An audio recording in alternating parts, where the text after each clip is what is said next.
নবী করিম সাল্লাল্লাহু আলাইহি ওয়াসাল্লাম বলেছেন, কোন মুসলমানের জীবনে যদি কোনো মুসিবত আসে, কোনো বিপদ আসে, কোনো সমস্যা আসে, সঙ্গে সঙ্গে সে যদি ইন্না লিল্লাহি ওয়া ইন্না ইলাইহি রাজিউন পড়ে এবং আরেকটা দোয়া পড়ে, আল্লাহুম্মা আজরনি ফি মুসিবাতি ওয়াখলুফ লি খায়রাম মিনহা, আল্লাহ আমার যে বিপদ হয়েছে এই বিপদের বিপরীতে এর বিনিময়ে আপনি আমাকে সওয়াব দিয়েন, বিনিময় দিয়েন, এবং বিপদে আমার যে ক্ষতি হলো আপনি এর চাইতে ভালো কিছু দিয়ে আমাকে পোষায় দিয়েন।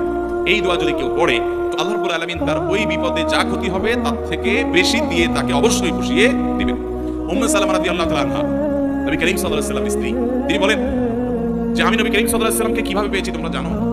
অদ্ভুত ঘটনা, শিক্ষার নেওয়ার মতো একটা ঘটনা। তিনি বলেছেন যে আমার স্বামী আবু সালামা যখন মারা গেলেন আমি খুব বেশি ব্যথিত হলাম, মর্মাহত হলাম যে একজন ভালো সঙ্গী হারালাম, স্বামীকে হারালাম।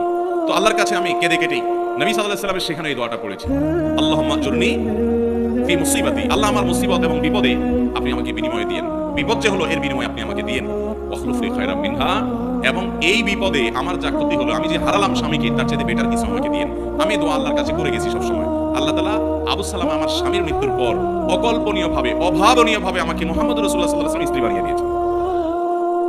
আবু সালামাকে হারিয়ে তার চেয়ে বেটারটা পাইছেন না, পান নাই? মুহতারাম হাজরিন, অতএব যেই কোনো বিপদে ইমানদারের ঈমান যত মজবুত হবে সে তত বেশি হাসতে পারবে যে আলহামদুলিল্লাহ আমার রব আমাকে যে অবস্থা রেখে খুশি, আমি অবস্থার উপরে খুশি, এবং বিপদ যতই আসবে আমি সেটাকে ওয়েলকাম করব, বেসবর হব না, ধৈর্যহীন হব না। আমাদের সংসারগুলোতে আজ যে অশান্তি, আমাদের সমাজে যে আজ বিশৃঙ্খলা, অশান্তি, এর মূল যদি কয়েকটা কারণ বের করা হয়, অন্যতম প্রধান কারণ হবে বেসবর, ধৈর্যহীনতা, সবরহীনতা। ঘরে ঘরে সংসারগুলো টিকছে না, ভেঙে খান খান হয়ে যাচ্ছে, প্রতি মুহূর্তে মুহূর্তে বিবাহ বিচ্ছেদের ঘটনা ঘটছে। অন্যতম কারণ ধৈর্য সহ্য নাই, ছেলেরও ধৈর্য নাই, মেয়েরও ধৈর্য নাই, কিছু হলেই সব হটমেজাজি হয়ে যায়, সবাই কাটতি দেওয়া শুরু করে। কাটতি বুঝুন তো? আপনাদের এলাকায় কি বলে? দোস্ত দোস্ত একটু অভিমান হলে, রাগারাগি হলে বলে না তোর সাথে কাটতি। এই যে তোর সাথে আর কথা নাই, স্বামী স্ত্রীর মধ্যে আজকাল এই অবস্থা। প্রতিটি ঘরে ঘরে অশান্তির মূল কারণই হলো সবর, সবরহীনতা, যে ধৈর্য জিনিসটা আজ আমাদের কাছ থেকে নাই। এটাকে আমরা ইবাদত মনে করি না। একটা জটিলতা হলো আমালুল কুলুব বা অন্তরের আমলগুলোকে আমরা একেবারে কেয়ার করি না, অথচ অন্তরের আমলগুলোর গুরুত্ব অনেক বেশি। আমরা বাহ্যিক আমলকে গুরুত্ব দিই, নামাজ পড়া বাহ্যিক আমল, সিয়াম পালন করা বাহ্যিক আমল, যাকাত দেওয়া বাহ্যিক আমল, তেলাওয়াত করা বাহ্যিক আমল, এগুলো বাহ্যিক অঙ্গ প্রত্যঙ্গ দিয়ে, চোখ মুখ হাত পা এগুলো দিয়ে করতে হয়।